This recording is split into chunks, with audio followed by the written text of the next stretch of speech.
अब कह रहे हैं ध्यान से सुनना, एक के ऊपर 17 शून्य लगावे, एक लिखे और 17 शून्य लगावे तो जो संख्या बनती है उसे परार्ध कहते हैं। अगर ब्रह्मानंद से में 1 और 17 शून्य लिख करके गुणा किया जाए, मानुषानंद से 100 गुना 100 गुना 100 गुना 100 गुना ऐसे बढ़ते आए तो सबसे बड़ा सुख हुआ परमेष्ठी पद ब्रह्मा का, और ब्रह्मा से अनंत गुना बढ़कर सुख हुआ ब्रह्मानंद मोक्ष सुख। और उसमें परार्ध गुणी कृतः 1 लिख करके 17 शून्य लगा करके ब्रह्मानंद में गुणा किया जाए तो प्रिया प्रीतम के प्रेम रस के आगे वो कुछ नहीं है। हम प्रिया प्रीतम के प्रेम के उपासक मानुषानंद में ही फेल हो रहे हैं। गंधर्वानंद, अजानज देवता, फिर देवता वसु आदित्य, फिर देवराज इंद्र, बृहस्पति, प्रजापति, ब्रह्मा का सुख, और फिर ब्रह्मानंद, और फिर ब्रह्मानंद से भी परार्ध गुणीकृतः ये प्रिया प्रीतम का प्रेम वो परमाणु तुल्य भी नहीं है। ऐसे प्रिया प्रीतम के भजन के लिए, प्रेम के लिए हम मानुष सुख में अपना भजन छोड़ देते हैं। हमारी क्या स्थिति है? दृढ़ आशा, इसी जन्म में मुझे प्रियालाल का प्रेम प्राप्त होगा, इसी जन्म में हम प्रियालाल को प्राप्त होंगे पक्का। अब निश्चय तो हमारा दृढ़ हो गया कि प्रियालाल ही हमारे हैं, निश्चय हो गया कि सुख है प्रियालाल में, बस ये झूठे संसार में नहीं। अब संकल्प विकल्प करने वाले मन को रूप के प्रियालाल के नाम में, रूप में, लीला में, धाम में लगाना है। जो परमात्मा है, योगी जन जिसे परमात्मा कहते हैं, ज्ञानी जन जिसे ब्रह्म कहते हैं, भक्त जन जिन्हें भगवान कहते हैं, प्रेमी जन जिन्हें लाडले कहते हैं, वो आनंद स्वरूप हैं, वो सुख समुद्र हैं। वो परमात्मा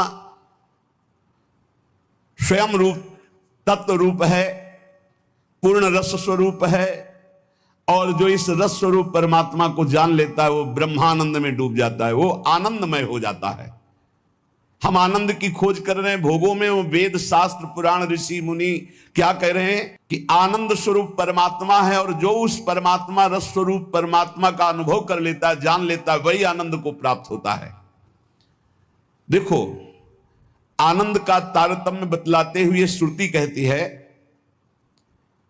इस मृत्यु लोक में युवा अवस्था हो, जवान शरीर हो, श्रेष्ठ आचरण हो, वैदिक सिद्धांतों को जानने वाला हो, अपनी इंद्रियों के शासन में कुशल हो, सफल कर्मण्यता हो, शरीर में कोई रोग ना हो, बड़ा सुंदर हो, बलवान हो, खूब सुदृढ़ शरीर हो, धन संपत्ति हो, मनमानी भोगानंद प्राप्त करने के लिए सुंदर हर वस्तु उसके पास हो, सुंदर स्त्री, वैभव, हर सब कुछ, इसे कहते हैं एक मानुषानंद मृत्यु लोक का। सुनते जाना, इसे कहते हैं मानुषानंद। और जब कोई उत्तम कर्म करता है, शुभ कर्म करता है, तो उत्तम कर्म करके वो गंधर्व योनि को प्राप्त होता है, उसको मनुष्य गंधर्व कहते हैं। इस मनुष्य गंधर्व को मानुषानंद से 100 गुना बढ़कर आनंद प्राप्त होता है। मानुषानंद समझा? वैदिक सिद्धांत को जानने वाला, युवावस्था, सुंदर शरीर, रोग रहित और अपार धन संपत्ति, सुंदरियां, सब सुख मृत्यु लोक का, कोई सुख ऐसा नहीं कि इसके पास ना हो, उसे कहते हैं मानुषानंद। उस मानुषानंद से उत्तम कर्म करके जो गंधर्व योनि को प्राप्त हुआ उसे मनुष्य गंधर्व कहते हैं। उस मानुष गंधर्व को मानुषानंद से 100 गुना बढ़कर सुख मिलता है, मानुष गंधर्व को।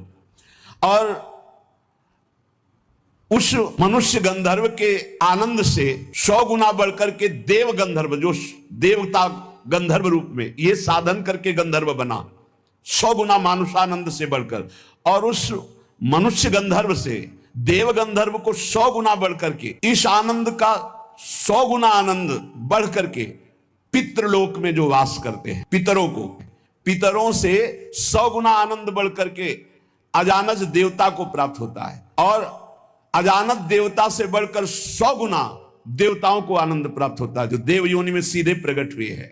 इनका 100 गुना आनंद बढ़कर के वसु को प्राप्त होता है, देवताओं से भी 100 गुना बढ़कर आनंद वसु को, वसु से भी 100 गुना आदित्यों को, आदित्यों से 100 गुना बढ़कर के आनंद इंद्र का। देखो कितना तारतम्य है आनंद का। और इंद्र के आनंद से 100 गुना आनंद बढ़कर के बृहस्पति जी का। बृहस्पति जी के आनंद से 100 गुना आनंद बढ़कर के प्रजापतियों का, दक्ष प्रजापति आदि, ऐसे प्रजापतियों के 100 गुना आनंद बढ़कर के परमेष्ठी पद ब्रह्मा के पद में, और जिनको ब्रह्मलोक तक कहीं आसक्ति नहीं है, ऐसे जो ब्रह्मनिष्ठ श्रोत्री महापुरुष हैं, उनके उस अखंडानंद का तो वर्णन ही नहीं किया जा सकता, जिसे मोक्ष सुख कहते हैं। इस प्रकार सर्वोपरि हुआ ब्रह्मानंद, जो ब्रह्म सुख परमेष्ठी पद है, उससे भी कई गुना बढ़कर के ब्रह्मानंद है, सर्वोपरि आया ब्रह्मानंद। अब कह रहे हैं, ध्यान से सुनना, एक के ऊपर 17 शून्य लगावे, एक लिखे और 17 शून्य लगावे तो जो संख्या बनती है उसे परार्ध कहते हैं। अगर ब्रह्मानंद में 1 और 17 शून्य लिख करके गुणा किया जाए, मानुषानंद से 100 गुना 100 गुना 100 गुना 100 गुना ऐसे बढ़ते आए, तो सबसे बड़ा सुख हुआ परमेष्ठी पद ब्रह्मा का, और ब्रह्मा से अनंत गुना बढ़कर सुख हुआ ब्रह्मानंद, मोक्ष सुख। और उसमें परार्ध गुणीकृतः 1 लिख करके 17 शून्य लगा करके ब्रह्मानंद में गुणा किया जाए, तो प्रिया प्रीतम के प्रेम रस के आगे वो कुछ नहीं है। कह रहे हैं परमाणु तुला में, परमाणु बहुत छोटी वस्तु थी, प्रिया प्रीतम के प्रेम भक्ति के आगे जो सुख मिलता है, उस सुख के आगे ब्रह्मानंद में 1 लिखकर 17 शून्य लगाकर परार्ध का गुणा किया जाए तो जो संख्या आएगी वो प्रेम रस के आगे कुछ नहीं, परमाणु के समान भी नहीं। इतना अपार सुख प्रिया प्रीतम के प्रेम में है। हम प्रिया प्रीतम के प्रेम के उपासक मानुषानंद में ही फेल हो रहे हैं। गंधर्वानंद, अजानज देवता, फिर देवता, वसु, आदित्य, फिर देवराज इंद्र, बृहस्पति, प्रजापति, ब्रह्मा का सुख, और फिर ब्रह्मानंद, और फिर ब्रह्मानंद से भी परार्ध गुणीकृतः ये प्रिया प्रीतम का प्रेम वो परमाणु तुल्य भी नहीं है। ऐसे प्रिया प्रीतम के भजन के लिए, प्रेम के लिए हम मानुष सुख में अपना भजन छोड़ देते हैं। हमारी क्या स्थिति है? इसलिए उपासक को चाहिए श्री लाडली जी की उपासना में अपना अस्तित्व मिटाना होता है। जिसे ब्रह्मानंद की भी चाह का त्याग हो जाता है, वो प्रिया प्रेम को प्राप्त होता है। इसलिए उपासक को चाहिए कि पहले अपना लक्ष्य दृढ़ करे। जीवन का चरम और परम लक्ष्य एकमात्र भगवत प्रेम, भगवान की प्राप्ति। ध्यान दीजिए, प्रियालाल की उपासना में सबसे पहले उपासक को दृढ़ निश्चय करना है, आशा बंधा, दृढ़ आशा, इसी जन्म में मुझे प्रियालाल का प्रेम प्राप्त होगा, इसी जन्म में हम प्रियालाल को प्राप्त होंगे, पक्का। बुद्धि केवल प्रियालाल के विषय में ही विचार करे। जीवन भर हमारा एक ही कार्य है साधना का, प्रियालाल में मन लगाना है, प्रियालाल में बुद्धि लगानी। बुद्धि का काम है निश्चय करना, मन का काम है संकल्प विकल्प करना। अब निश्चय तो हमारा दृढ़ हो गया कि प्रियालाल ही हमारे हैं, निश्चय हो गया कि सुख है प्रियालाल में, बस ये झूठे संसार में नहीं। अब संकल्प विकल्प करने वाले मन को रूप के प्रियालाल के नाम में, रूप में, लीला में, धाम में लगाना है। श्री भगवत ऋषि जी महाराज कह रहे हैं, बड़ी ऊंची स्थिति की बात कह रहे हैं, ये तभी होती जब हमारा मन और बुद्धि का निश्चय केवल श्यामा श्याम में है। देखो, ये गुरु शिष्य का संबंध प्रियालाल से संबंध दृढ़ होने के लिए है। वही श्यामा श्याम अपने स्वरूप का प्रकाश करने के लिए, प्रेम का प्रकाश करने के लिए, मार्ग का ज्ञान कराने के लिए गुरु रूप में विराजमान होते हैं, और कोई दूसरा नहीं। गुरु गोविंद न भेद कराए। लेकिन यह बाहरी व्यवहार का क्षेत्र नहीं गुरु शिष्य का, ये शुद्ध परमार्थ का संबंध है। इसमें लौकिकता की गंध भी नहीं है। इसीलिए कह रहे हैं हम किसी और के न शिष्य हैं और न किसी के गुरु हैं। हम देहाभिमानी गुरु चेला नहीं है, ये देहमानी संबंध नहीं है। आध्यात्मिक संबंध का आधार है गुरु भाव। ये देह भाव वाला संबंध नहीं कि जैसे भाई बहन और रिश्ते नाते ऐसे गुरु भी बना लिए। ये सिर्फ अध्यात्म का संबंध है। प्रायः देह भाव में ही स्थित होकर के देह भाव को ही गुरु मान लिया जाता है। नहीं, ये देह भाव का नाश करने के लिए संबंध है गुरु शिष्य का, देह भाव को पुष्ट करने के लिए नहीं, नष्ट करने के लिए है। अपने देह की उपेक्षा करके गुरु को सच्चिदानंद के स्वरूप में स्वीकार करना परमार्थ का स्वरूप है।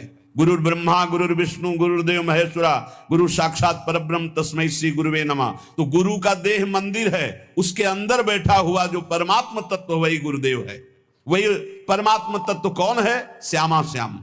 भगवत ऋषि जी कहते हैं रात दिन अपनी प्यारी जो प्यारे जी की सेवा में रहते हैं। अगर पलक भर की ओट हो जाए तो कहां है भगवत रसिक, कहां है भगवत रसिक, भगवत भगवत अकुलाकर पुकारने लगते हैं। कितनी ऊंची स्थिति।